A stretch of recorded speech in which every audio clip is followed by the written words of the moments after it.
وَإِذْ وَعَدْنَا مُوسَىٰ 40 لَيْلَةً، اور یاد کریں اس وقت کو جب ہم نے وعدہ کیا موسیٰ علیہ السلام سے 40 راتیں،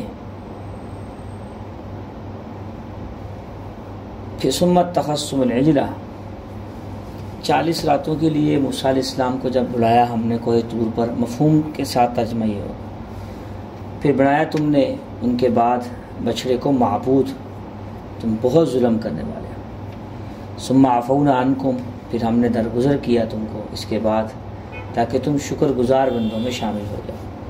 وَإِذْ آتَيْنَا مُوسَىٰ الْكِتَابَ، اور دی ہم نے موسیٰ علیہ السلام کو کتاب اور فرقان، لعلکم تہتدون، تاکہ تم ہدایت یافتہ ہو جاؤ، اس کتاب سے ہدایت پالو۔ وَإِذْ قَالَ مُوسَىٰ لِقَوْمِهِ، اور یاد کریں اس وقت کو جس وقت کہا موسیٰ علیہ السلام نے اپنی قوم کو، اے قوم بے شک تم نے ظلم کیا اپنے نفس کو، اپنے نفسوں پر، اپنی جانوں پہ، کہ بنا لیا تم نے بچڑے کو معبود، توبہ کرو تم اپنے پیدا کرنے والے رب سے۔ فَقْتُلُوا أَنفُسَكُمْ، اور قتل کرو تم اپنے جانوں کو، اپنے نفسوں کو، ذَلِكُمْ خَيْرٌ لَكُمْ عِنْدَ بَارِئِكُمْ، یہ بہتر ہے تمہارے لیے تمہارے پیدا کرنے والے کی طرف سے۔ فَتَابَ عَلَيْكُمْ، پس توبہ کی انہوں نے، توبہ قبول کی اللہ تعالیٰ نے تمہاری اس پر۔ انہ التواب الرحیم، بے شک وہ بہت توبہ قبول کرنے والا ہے اور رحم کرنے والا ہے ہر حال میں۔ مصر سے نجات پانے کے بعد جزیرہ جو ہے نمائے سینا، جس وقت یہ قوم پہنچ گئی، وہاں قیام کیا، 6 لاکھ کا ایک مجمع تھا، بہت بڑی تعداد ہے 6 لاکھ، اور وہاں جس وقت جزیرے پہ پہنچ گئے تو اور بھی لوگ آس پاس کی قومیں مل گئی، تو بہت بڑی تعداد ہو گئی۔ تو موسیٰ علیہ السلام کو اللہ تعالیٰ نے کوہ طور پہ بلا لیا، جو ان سے وعدہ کیا تھا کہ جب اب قوم کی ہدایت کے لیے، اس کی رہنمائی کے لیے تو کتاب چاہیے تھی، اور اللہ تعالیٰ نے وعدہ کیا تھا کہ آپ کو تورات دیں گے۔ تو بہت عرصہ فرعون کی غلامی سے نکلنے کے بعد جب آزادی ہوئی تو مصر سے نکلے، جزیرہ نمائے سینا پہ قیام کیا، تو حضرت موسیٰ علیہ السلام کے بھائی ساتھ ہارون علیہ السلام بھی تھے، وہ پیچھے ان کو چھوڑ دیا، اور حضرت موسیٰ علیہ السلام کوہ طور پہ تشریف لے گئے اس کتاب کے لیے اور شریعت کے قوانین کے لیے، کہ کچھ شریعت کے اللہ پاک کی طرف سے قوانین آئیں گے۔ اب یہ چونکہ قوم آزاد ہوگی ہے، ان کی رہنمائی کرنے کے لیے کوئی کتاب چاہیے۔ مفسرین نے لکھا ہے کہ 70 ان کے بنی اسرائیل کے 12 قبیلے تھے، ہر قبیلے سے خاص بندے ساتھ لیے، 70 سردار بھی ساتھ لے لیے، یا ذرا بڑے اس میں جو سمجھ جاتے تھے بڑے، وہ بھی ساتھ لے لیے۔ اس کا ذکر قرآن میں بھی بڑی تفصیل سے قصے کا آئے گا، ویسے تورات میں تو بڑی تفصیل سے اس کا ذکر موجود ہے، باب خروج میں اس کا بڑی تفصیل سے اس کا ذکر ہے۔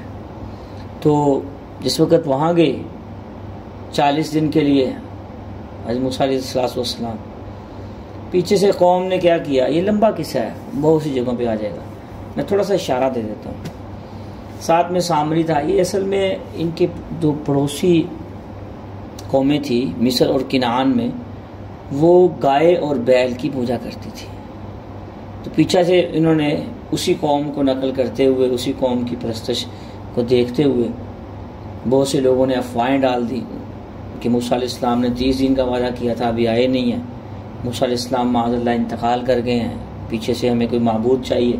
تو سامری نے ایک بچڑا جو بنی اسرائیل فرعونیوں سے زیورات لے کے آئے تھے، ان زیورات کو پہلے دفن کروایا اس نے، چوری سے ان زیورات کو نکال کے خلاصہ بات کا یہ اس نے ایک بچڑا بنا دیا۔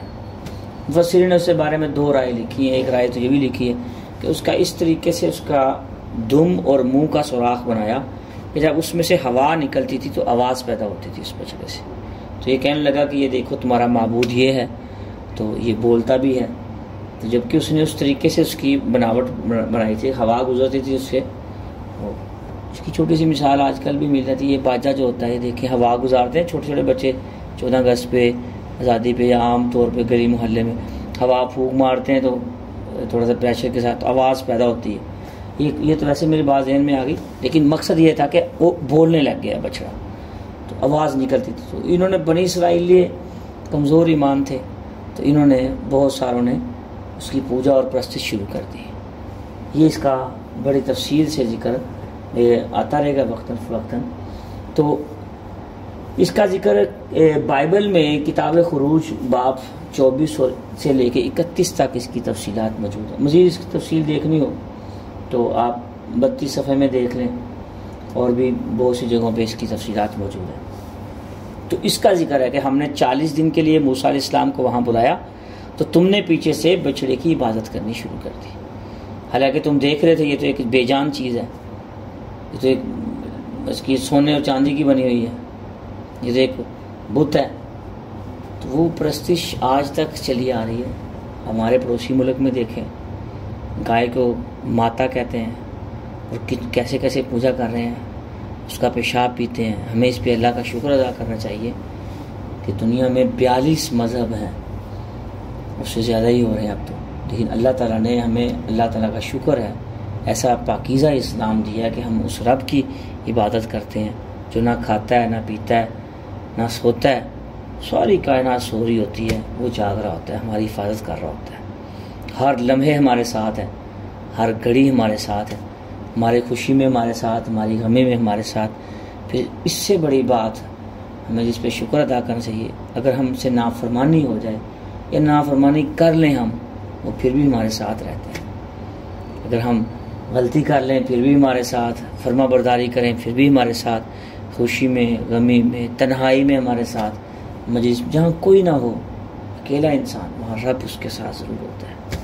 ہم تو اس خدا کی عبادت کرتے ہیں، پوجا کرتے ہیں جو ایسا پاکیزہ اور ایسا رحیم ہے کہ جس کی مثال اس کائنات میں نہیں ہے۔ شکر اللہ تعالیٰ کا، اللہ نے ہمیں اپنی عبادت کے لیے پیدا کیا۔ اللہ تعالیٰ ان کو بھی ہدایت عطا فرمائے جو دوسرے لوگوں کی پوجا کرتے ہیں، مخلوق کی پوجا کرتے ہیں، یا اس کو خدا بنایا ہوا ہے۔ اللہ تعالیٰ ان سب کو اپنی عبادت کرنے کی توفیق عطا فرمائے۔ یہ کوئی کسی نعمت سے کم نہیں ہے۔ دنیا میں سب سے بڑی نعمت انسان کی زندگی میں ایمان ہے، اسلام ہے۔ رسول اللہ صلی اللہ علیہ وسلم ہمارے نبی دیکھیں کتنے پاکیزہ نبی ہیں، اللہ اکبر، ہر چیز مثالی ہے، ہر چیز مثالی ہے۔ محبت کر کے تو دیکھیں اللہ کے نبی سے عشق اور محبت۔ بندہ کتنا گناہ گار ہو، جتنا مرضی گناہ گار ہے، دیکھیں اللہ نے کیسا سبب بنایا ہوا انسان، جتنا مرضی گناہ گار ہے، دنیا کا کوئی بھی گناہ کیا ہوا اس نے، اللہ کی رحمتیں لینا چاہتا ہے تو اپنے نبی پہ درود پڑھ لے، اللہ کی 10 رحمتیں نازل ہو جاتی ہیں۔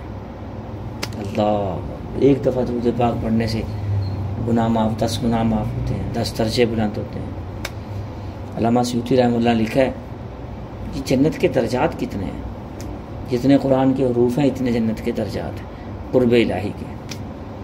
تو خیر یہ مقصد یہ ہے کہ ہم اس نبی کی شریعت پہ چلتے ہیں اور اس رب کی عبادت کرتے ہیں جس کی کائنات میں مثال نہیں ملتی۔ کبھی تنہائی میں بیٹھ کے نا اس چیز کا شکر بھی ادا کرنا چاہیے۔ پھر ہماری کتاب اتنی پاکیزہ کتاب ہے، کائنات کا ہر مسئلہ اس میں موجود ہے، صرف ایک وقت اور محدود کے لیے قیامت تک موجود ہے۔ تو اس پہ شکر ادا کرنا چاہیے، زبان سے بھی، عمل کر کے بھی، انسان کی روح خوش ہو رہی ہو۔ رسول اللہ صلی اللہ علیہ وسلم نے فرمایا کامل مومن وہ ہے جو جیسے انسان آگ میں جانے سے ڈرتا ہے نا، ایسے وہ اسلام سے کفر میں جانے سے ڈرے، وہ کامل مومن ہے۔ اور جس کو کافر اچھے لگیں، کافروں کے کام اچھے لگیں، اس کو اپنا ایمان ٹھیک کرنا چاہیے۔ جس کو کافروں کی، جو ہمارے رب کو نہیں مانتا ہم اس کو مانتے ہیں، کتنے دکھ کی بات ہے۔ ہم اس کی مثالیں دیتے ہیں جو ہمارے خدا کو ہی نہیں مانتا، جو ہمارے رسول کو ہی نہیں مانتا، جو ہماری کتاب کو ہی نہیں مانتا، ہم اس کی مثالیں دیتے ہیں یا اس کو مثال اور آئیڈل بناتے ہیں۔ نہیں بھائی، یہ غلط، یہ بے وفائی ہے، یہ اپنے اللہ سے بے وفائی ہے، یہ اپنے رب سے دوری ہے۔ تو اس انسان کو کوشش کرنی چاہیے ہر خوشی غمی ہر لمحے اپنے رب پہ راضی رہے، ہر حال میں راضی رہے۔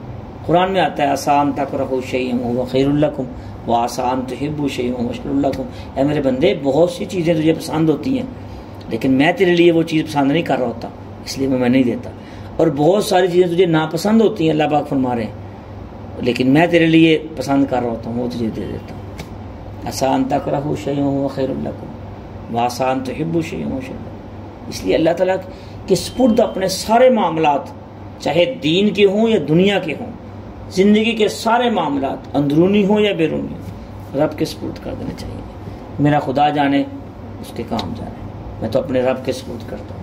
جو بندہ اپنی زندگی کو، اپنے معاملات کو، اپنا رہن سہن، لین دین، ہر چیز اپنے رب کے سپرد کر دیتا ہے، وہ کامیاب ہو جاتا ہے۔ جو اپنی مرضیاں کرتا ہے وہ ذلیل ہوتا ہے بیچارہ، عقل جو کام ہے، اتنی عقل تو ہے نہیں ہر کام ٹھیک کر سکے، ہر کام اچھا کر سکے، ایسی عقل تو ہے نہیں۔ جب رب کو سپرد کر دیں گے وہ تو کامل ہے، تو ہماری چیزیں ٹھیک ہو جائیں گی۔ تو اس پہ شکر ادا کرنا چاہیے۔ ہم اللہ کی عبادت کرتے ہیں، کسی بچڑے کی، گائے کی، کسی ستاروں کی، گو کی اور رنگ برنگی چیزوں کی۔ لوگ تو مگر مچھوں کی عبادت کرتے ہیں، ان کو خدا بنایا ہوا۔ کسی نے کس کو خدا، کسی نے آگ کو خدا بنایا ہوا۔ اللہ اکبر، اس کو خدا کیا، جس کو جلائیں تو چلے، بند ہو تو بند ہو جائے، جس کے جو خود کسی کا محتاج ہو وہ خدا ہو سکتا ہے؟ نہیں ہو سکتا۔ گائے اور بچڑا ہر سانس میں اللہ کا محتاج ہے کہ نہیں؟ کائنات کی ہر چیز اللہ کی محتاج ہے، ہر چیز اللہ کی محتاج۔ خود کو چیز بن سکتی نہیں جب تک رب نہ چاہے، اس کے بنانے والا نہ چاہے۔ جو چیز خود کسی کے محتاج ہے وہ کسی کے کیا مسئلے حل کرے گی؟ انسان کو اس پہ سوچنا چاہیے۔ توحید انسان کی رگ رگ میں ہونی چاہیے کہ میرے اللہ کے سوا کوئی معبود نہیں، کوئی اس کا شریک نہیں۔ ان الشرک لظلم عظیم، قرآن میں آتا ہے یہ بہت بڑا گناہ ہے جو بنی اسرائیل نے کیا۔ اب اس کی سزا بھی آگے آ رہی ہے۔ پھر فرمایا ثم عفونا عنکم، ہم نے درگزر کر دیا۔ اللہ پھر بھی معاف کر دیتے ہیں، دیکھیں کر دیا کہ نہیں کر دیا۔ اللہ اکبر، سبحان اللہ۔ کائنات کا کوئی گناہ ایسا نہیں جس کو اللہ معاف کر۔ تو بندے نہیں چھوڑتے بندوں کو، تو رب تو ہمارا خدا ہے نا، وہ کوئی نہ کوئی بہانہ بنا دیتا ہے۔ جو بندہ گناہ کو گناہ سمجھتا ہے اپنی زندگی میں، غلط کو غلط سمجھتا ہے، اس کو توبہ کی توفیق بھی مل جاتی ہے، اور اس کے لیے اللہ موت سے پہلے کوئی بخشش کا بہانہ بھی بنا دیتے ہیں۔ کوئی ایسی عادت، کوئی ایسا کام اس سے کروا دیتے ہیں، کوئی ایسی چیز کروا دیتے ہیں، موت کے وقت اللہ مرتے ہی کہتے ہیں یار تیری وہ چیز مجھے پسند تھی، تیری بخشش کر دی جا میں نے۔ لیکن جو گناہ کو گناہ ہی نہ سمجھے، آوارہ ہو جائے، اذا فاتک الحیا فافعل ما شئت، جب حیا ہی فوت ہو جائے تو جو مرضی کرو، اللہ کے نبی نے فرمایا صلی اللہ علیہ وسلم۔ تو بھائی دوستو، غلط کو غلط سمجھیں، صحیح کو صحیح سمجھیں، پھر ہم مومن رہیں گے انشاءاللہ۔